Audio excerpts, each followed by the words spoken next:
Pachamama.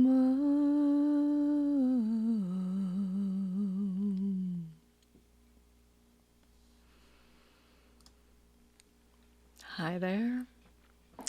Welcome to another episode of Laurelann's Gaia-logues, talking about some content from the Gaia Media channel. And really, I'm leaning into this whole stance, I guess you could call it, that now more than ever, it is so important to give our attention and our resources to the media creators and the media companies that are actively working towards our collective consciousness raising and evolution of our consciousness, as opposed to so much of the other nonsense out there that is just noise designed to keep us stuck in our addictions and never changing and transforming for the better. So this episode is going to focus on what is episode 2 of a series on Gaia called Rewired with Dr. Joe Dispenza. And so this episode is called What is Change? His episode is called What is Change? I'm not really calling mine anything yet, though change is sort of all about who I am and what I do, whether it's with dream work, whether it's with grief work, whether it's with shamanic energy medicine, whether it's with songwriting, whatever it is. For me, it's all about being here on this planet so that we can learn and grow and evolve and transform. And, P.S., word has it in the universe that we're in a period of quantum evolution. So it would behoove us to really kind of pay attention to what our capacities really truly are. So one of the things I love about what he says in this episode, he says we can learn through pain and suffering, or we can learn through joy. Because it's all about the learning. So if you're going to fight it every single step of the way, you're going to be learning through pain and suffering. But the moment you can view a situation as an opportunity to learn and transform and change, it just makes the flow a lot smoother. So he talks, as do many of these. I'm still very torn on the word guru, but some people might call him a guru. That our thoughts create our reality. And you've probably heard that a million times from dozens of different people. And the way he explains it, which I think is pretty fascinating, is that when you think about something, when you use your logical mind to think about something, you are only looking at the past. You're only looking at what is known. So if we want to be in the future, it becomes about sensing, not about thinking. And I want to also tie this to just this past weekend, I was attending an event that was hosted by Alberto Villoldo and Marcela Lobos, the two directors of the Four Winds Society. Alberto Villoldo founded the Four Winds Society, which is where I trained in shamanic energy medicine. And there were a couple of things that really stuck with me, that really gave me a strong connection to this whole episode that Joe Dispenza is talking about, what has changed.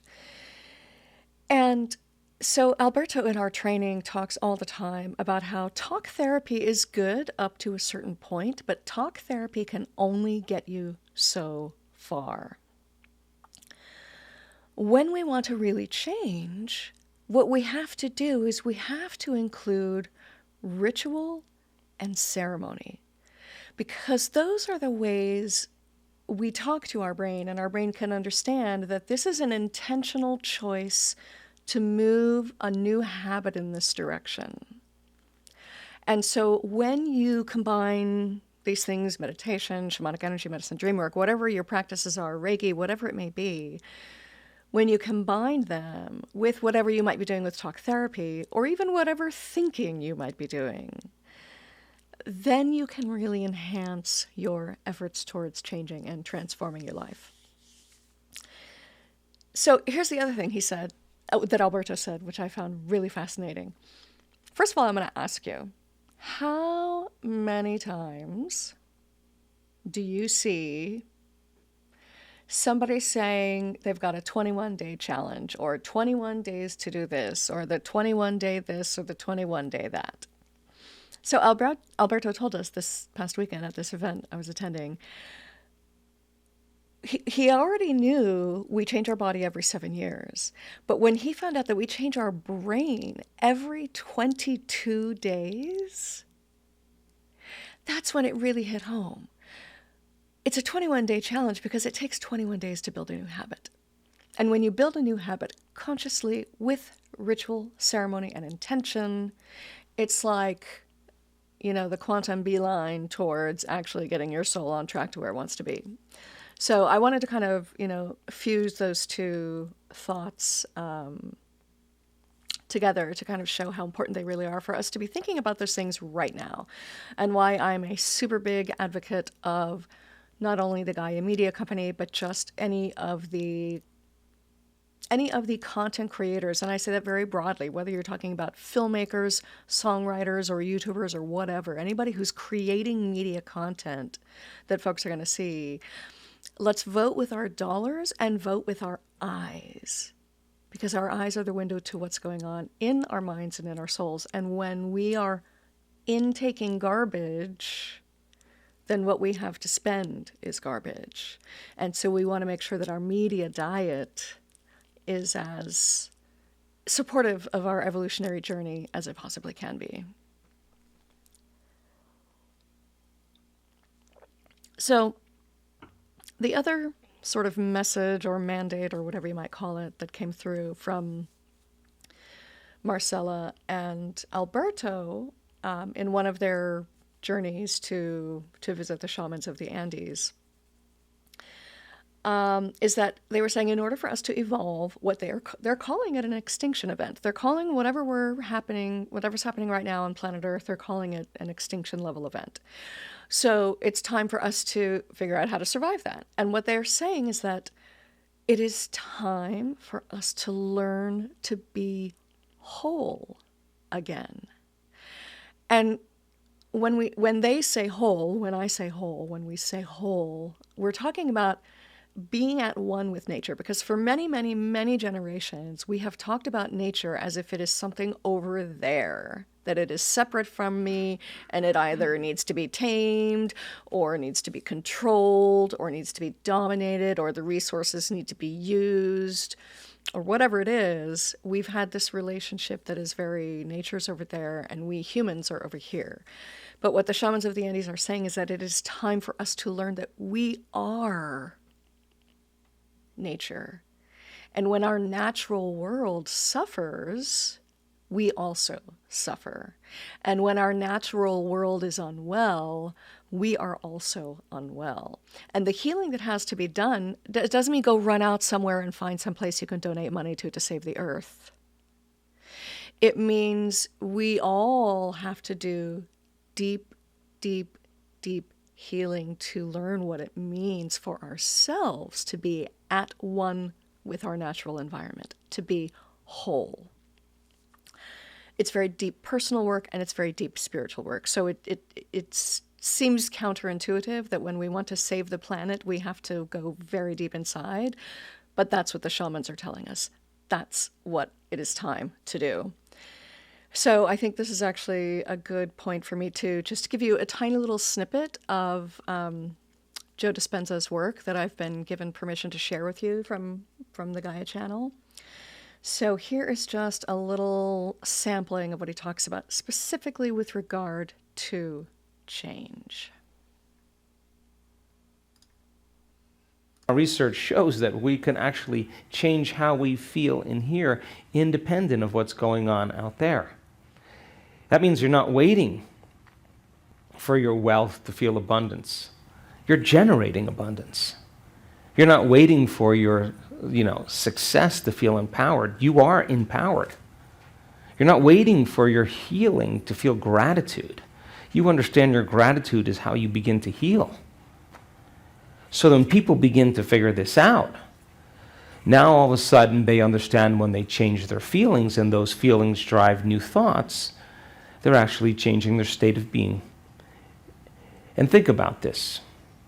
If you get good at this, and you were feeling the feelings of your future every single day, you wouldn't be looking for it any longer because you'd feel like it already happened. And that's when the magic starts to happen, because you experience a connection to it in energy.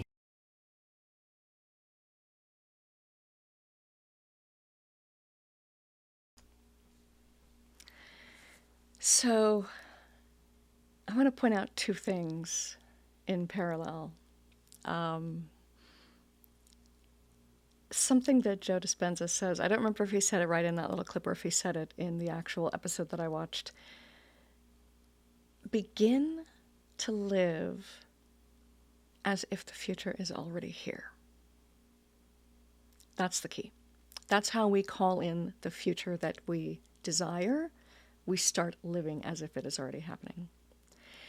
And over the weekend, again, I was attending this event, and Alberto quoted this passage from Rilke that says, "The future enters into us in order to transform itself in us long before it happens."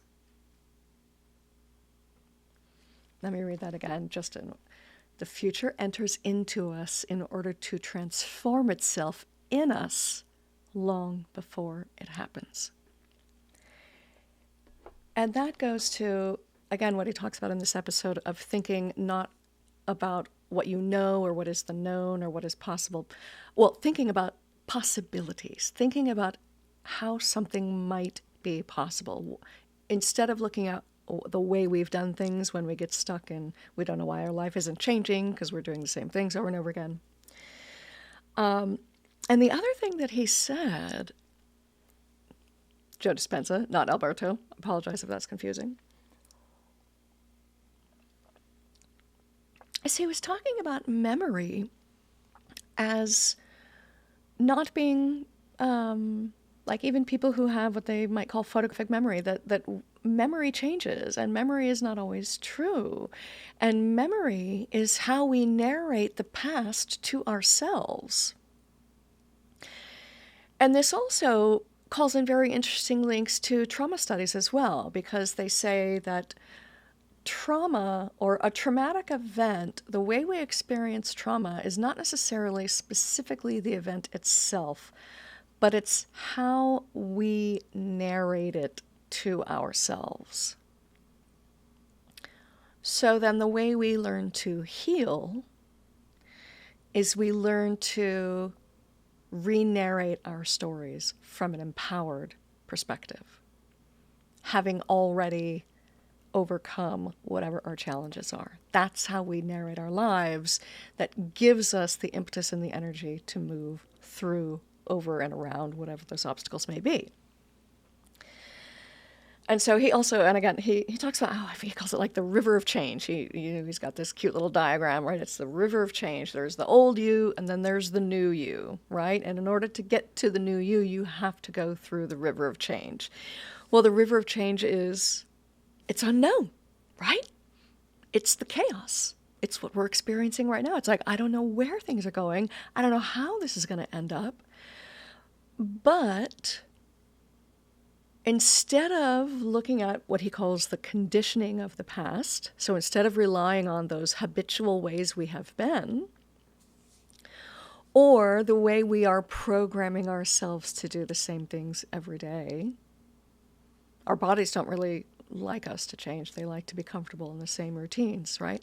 But in between those two things, the conditioning of the past and the programming of the future is the present moment. And that comes to what he's going to get into in the next episode, and that is the stance of being the observer in your own life. And the way we get there is through meditation practices. And so next week he goes into demystifying meditation. But that act of observation, which, it doesn't matter who you talk to, it doesn't matter what tradition you're talking to, what guru you've been listening to, the act of observation, to allow your consciousness to just take a step back from whatever your emotional connections are. And you take a step back and you allow yourself to be an observer in your own life so that you can observe the drama going on and be present enough to not have to get caught up in it, not have to let it affect your physical well-being. So the key to everything is being present in the present moment and being able to be the sacred witness of your own life. So that is how, I wanted to end with just a tiny, tiny little ceremony, right? Because that's how we change. So all we're going to do is we're just going to do a simple little breath work and focusing your intention exercise. So if you are driving a car, I would recommend either pausing this video or pulling off to the side of the road. Be safe. Don't try to operate machinery while you are going into a meditative state. So when you're ready,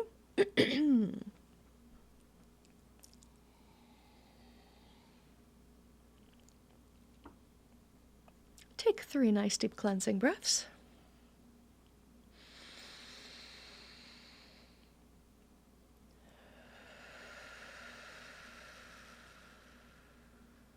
In through the nose, out through the mouth.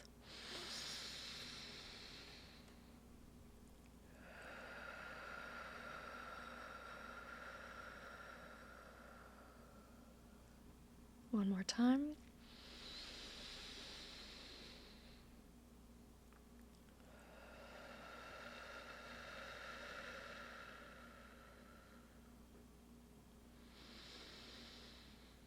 Allow yourself to be held in a sacred container of light.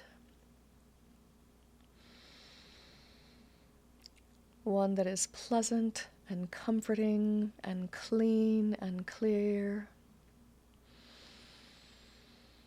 One that allows you to be very relaxed while you float above whatever's going on in your life.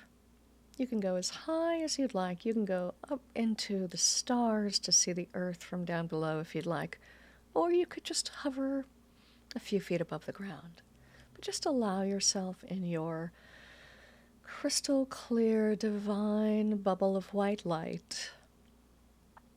Allow yourself to have a moment of peaceful witnessing.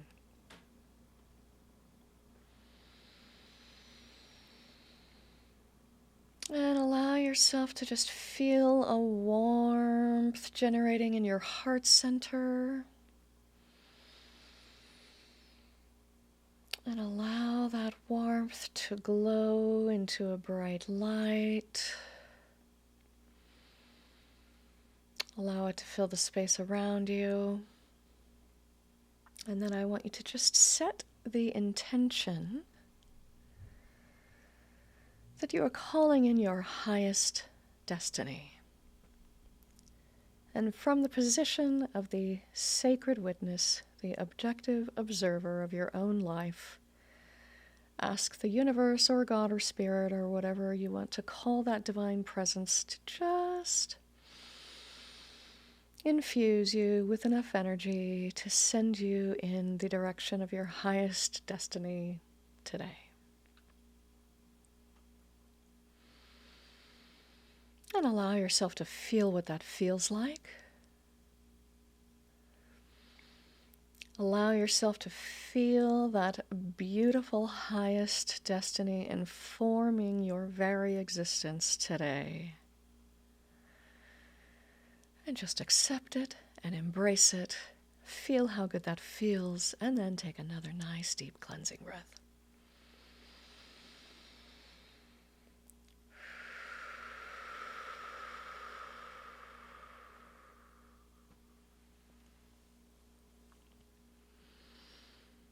Thank you for your time. Thank you for your attention. Thank you for your energy. Don't forget to like and subscribe. And if you are interested in watching this series, Rewired with Dr. Joe Dispenza. Make sure you click on the link in the description to get you to sign up with Gaia. If you do that, you support me as an affiliate of theirs, and you also support conscious media in critical times.